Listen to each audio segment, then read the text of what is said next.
Hello and welcome to the Ridiculous Report. I'm Jeff, and today I found the hidden folder on her laptop, and I can't unsee it. This and so that is a very interesting one.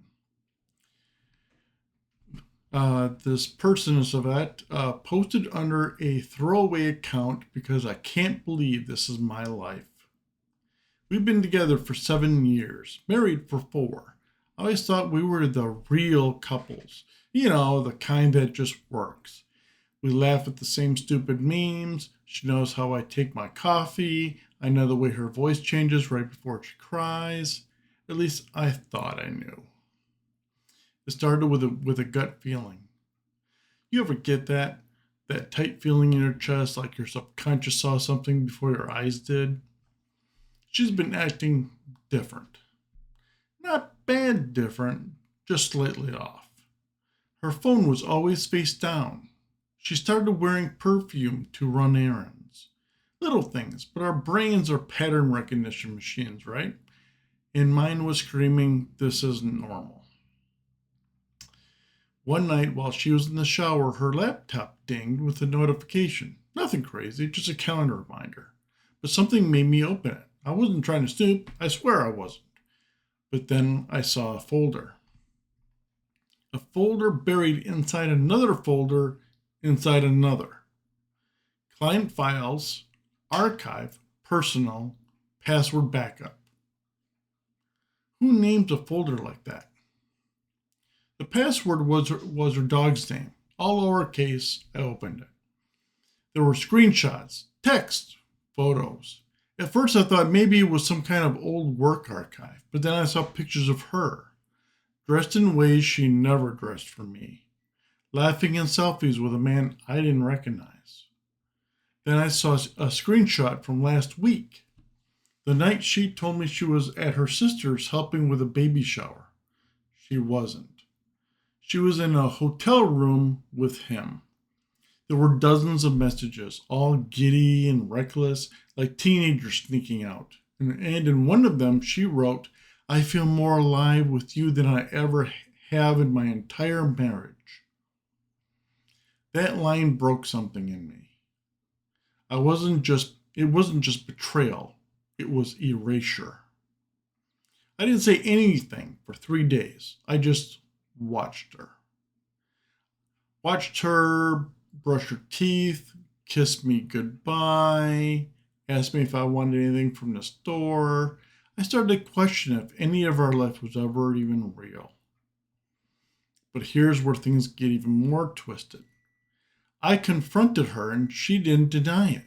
No lies, no rage. She just trudged. Said, I didn't know how to tell you. I still care about you, but I don't think I've loved you for a long time." No apology, just a confession that I was no longer the choice. I was the habit. Here's what I learned. The most devastating betrayal doesn't feel like an explosion. It feels like silence. It feels like someone was watching my life that I built with somebody else, turn it into a set you didn't realize was fake. You think love is unshakable until someone else's truth shows you how fragile it really was. But here's the thing.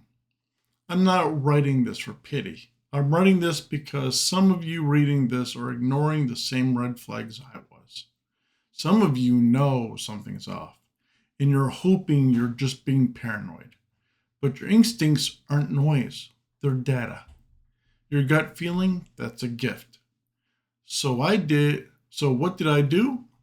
I walked quietly with dignity. No screaming, no revenge, because staying would have meant I agree to disappear slowly. And I decided I'd rather rebuild from zero than live in somebody else's lie. I found out my wife was having an affair through a hidden folder on her laptop. She didn't deny it. I left, but I learned to trust myself more than I ever had before. Wow. Okay, short and sweet. Um, here's some top comments. Bro, that line, I was no longer the choice, I was the habit, that hit hard. I'm going through something similar and I didn't know how to put it into words. You just did. Respect for walking away with your dignity. She was in a hotel room with him while you were probably at home folding laundry and thinking about your weekend plans together. I am so sorry. Some betrayals aren't just selfish, they're surgical. Glad you chose yourself in the end. Another one. I went through the same thing last year. Found my husband's second phone hidden in the garage. The worst part wasn't even the cheating. It was realizing how long I'd been living next to a stranger. You did the right thing. OP. Next one. This is terrifying and real. It's crazy how someone can be so familiar one day and so foreign the next. You didn't just lose a partner. You lost the illusion of safety. That's a grief nobody prepared you for. I can agree with that. All right. If you have also had these type of situations, whatever, comment below. Tell me, let us know what you think. All right, because your opinion matters, especially here on the Ridiculous Report. Till the next time. Bye bye.